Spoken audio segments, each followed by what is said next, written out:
সকল প্রশংসা মহান আল্লাহ তাআলার। পাকিস্তান এবং ভারতের যে যুদ্ধ, বিশেষ করে আপনারা জানেন গতকালকে যে চিত্র আমরা দেখেছি, ভারতের প্রায় 5টা বিমান, যুদ্ধ বিমান যেভাবে বিধ্বস্ত করে দিয়েছে ভারত। এই জায়গা থেকে যদি বলি যে ভারত এবং পাকিস্তানের যে যুদ্ধ, এইটা কিন্তু নতুন কিছু না। কারণ এর আগে যখন দেশ ভাগ হয়ে যায় 1947 সাল, তার পরবর্তী সময়ে আমরা দেখেছি কাশ্মীর নিয়ে যে যুদ্ধ, অনেকেই সেখানে প্রাণ হারিয়েছে। পরবর্তীতে 1971 সালে যখন আমাদের মুক্তিযুদ্ধ হয়, তখনও পাকিস্তানের সাথে ভারতের যে যুদ্ধ। সুতরাং এই যে পাকিস্তানের সাথে যে ভারতের সবসময় একটা বৈরী মনোভাব, এইটা আমরা প্রতিনিয়তই আমরা লক্ষ্য করি।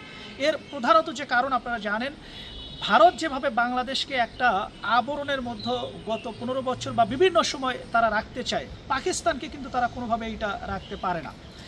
এবং তারা যেভাবে বাংলাদেশের সীমান্তে বাংলাদেশের মানুষের সাথে যেরকম অন্যায় অত্যাচার করে, পাকিস্তানের মানুষ কিন্তু এটা কোনোভাবে মেনে নেয় না। যার কারণে দেখা যায় পাকিস্তানের ভূখণ্ডে যখনই তারা প্রবেশ করে বা করবার একটা পায়তারা করে, ঠিক তখনই কিন্তু এরকম উত্তেজনা তৈরি হয়।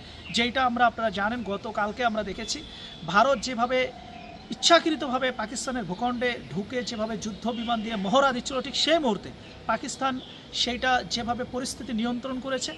এই জায়গা থেকে আমি মনে করি যে যুদ্ধ আসলে কোনো দিন একটা জাতির জন্য শান্তি বয়ে আনতে পারে না। যুদ্ধ সবসময় মানুষের একটা অশান্তির কারণ, মানুষকে ধ্বংস করে দেয়। এর আগে আমরা দেখেছি ইউক্রেনের, যখন রাশিয়া ইউক্রেনের যে যুদ্ধ, এর প্রভাবটা পুরো পৃথিবী জুড়ে কিন্তু পড়েছিল। দ্রব্যমূল্য থেকে অর্থনীতি, প্রত্যেকটা জায়গায় আমরা দেখেছি যেভাবে চড়াও হয়েছিল মানুষের জনজীবন। এইটা হচ্ছে গিয়ে যুদ্ধের পারিপার্শ্বিক প্রভাব। সুতরাং যে কোনো যুদ্ধই হোক না কেন, পাকিস্তান ভারতের যুদ্ধ যদি লেগেও যায়, এইটা যে আমাদের জন্য খুব একটা শুভকর হবে তা কিন্তু নয়।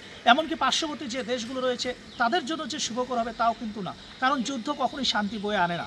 এই কারণে আমার মনে হয় যে এইটা যত দ্রুত সম্ভব যাতে নিরসন করা যায়, তাদের মধ্যবর্তী যে সমস্যা, ইন্টারনাল যে সমস্যা, এগুলো সমাধান যাতে হয়, এইটাই আমরা প্রত্যাশা করি বাংলাদেশের মানুষ বা প্রতিবেশী রাষ্ট্র হিসাবে। এইটাই আমরা প্রত্যাশা করি। সবসময় মনে রাখতে হবে, প্রতিবেশী আপনার পাশে ঘরে যদি আগুন লাগে, এর কোনো না কোনো ছিটাফোঁটা কিন্তু আপনার ঘরেও আসতে পারে, এর প্রভাবটা কিন্তু আপনার ঘরেও পড়তে পারে। সুতরাং আমার মনে হয় এই জায়গা থেকে বাংলাদেশ আমরা ভারতের প্রতিবেশী রাষ্ট্র। যদিও আমরা একটা সময় আমাদেরকে বলা হয়েছিল বন্ধু রাষ্ট্র, কিন্তু ভারত স্রেফ একটা বাংলাদেশের প্রতিবেশী রাষ্ট্র। সুতরাং এই জায়গা থেকে একটা প্রতিবেশী রাষ্ট্র হিসেবে আমরা এটা প্রত্যাশা করতেই পারি যাতে তাদের মধ্যবর্তী যে সমস্যা, এইটা যাতে জাতিসংঘ হোক বা আরও বিশ্বের অনেক বড় বড় দেশ রয়েছে, তাদের হস্তক্ষেপে যাতে এটা সুষ্ঠু একটা সমাধান হয়। এটাই হবে জাতির জন্য, বিশ্বের মানুষের জন্য শান্তি। তাছাড়া যুদ্ধ যদি দেখা যায় শুরু হয়ে যায় বা যুদ্ধ চলমান থাকা অবস্থায়, এইটার প্রভাব পুরো বিশ্বের মানুষকে গ্রাস করে ফেলবে। আমরা দেখতে পাচ্ছি গাজায় যে ধ্বংসস্তূপ তৈরি হয়েছে, ইসরায়েলি যেভাবে তারা গণহত্যা, জেনোসাইড চালাচ্ছে। এর আগেও আমরা দেখেছি রাশিয়া যেভাবে ইউক্রেন, সেখানে যেভাবে যুদ্ধ আমরা দেখেছি। সুতরাং এই যুদ্ধগুলো সব সময় মানুষ, স্থাপনা সব কিছু ধ্বংস করে দেয়, কখনোই শান্তি বয়ে আনে না।